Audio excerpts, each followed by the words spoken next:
सभी खबरों से जुड़ी किसी भी छोटी या बड़ी अपडेट को पाने के लिए सब्सक्राइब करें हमारे चैनल खबरी चौखट को और किसी भी नोटिफिकेशन को पाने के लिए बेल आइकन को दबाना न भूलें, क्योंकि हम रखते हैं चप्पे चप्पे पर नजर। शास्त्रों में लिखा है कि व्यक्ति को उसके कर्म के अनुसार फल की प्राप्ति होती है। सनातन धर्म में इस बात पर काफी जोर दिया जाता है, इसलिए ही लोग अपने बच्चों को अच्छे संस्कार देते हैं, जिससे कि उनका जीवन सफल हो जाए। अच्छे कर्म के पीछे एक पौराणिक कथा मिलती है, जिसका पुराणों में जिक्र मिलता है। यह कहानी कौवा से संबंधित। आखिर कैसे कौवा काला हुआ और उसे अशुभ पक्षी क्यों माना जाता है, तो चलिए आज हम आपको बताने जा रहे हैं कि कौवा काला क्यों होता है और उसे अशुभ पक्षी क्यों माना जाता है। पौराणिक कथा के अनुसार कौवा पहले सफेद हुआ करता था, लेकिन एक बार एक ऋषि ने कौवा से अमृत लाने को कहा। उसे निर्देश देते हुए कहा कि कौवा उसका सेवन नहीं करेगा। वो कौवा उस समय ऋषि की बात मानते हुए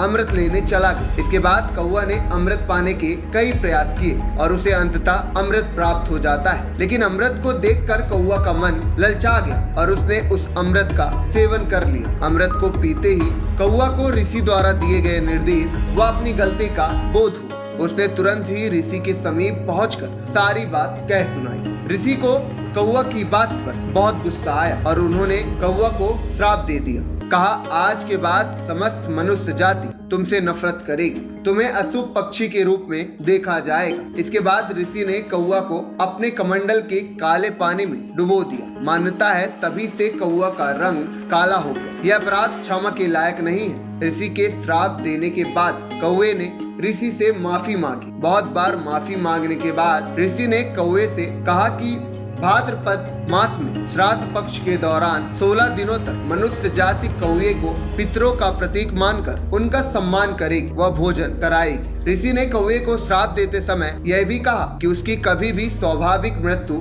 नहीं होगी। उन्होंने कहा कि चूंकि तुमने अमृत का पान कर लिया है तो केवल तुम ही नहीं, तुम्हारी पूरी प्रजाति इसका भुगतान करेगी। तुम्हारी प्रजाति की मौत हमेशा ही आकस्मिक रूप से होगी। ऐसी ही रोचक खबरों के लिए जुड़े रहें खबरी चौखट से।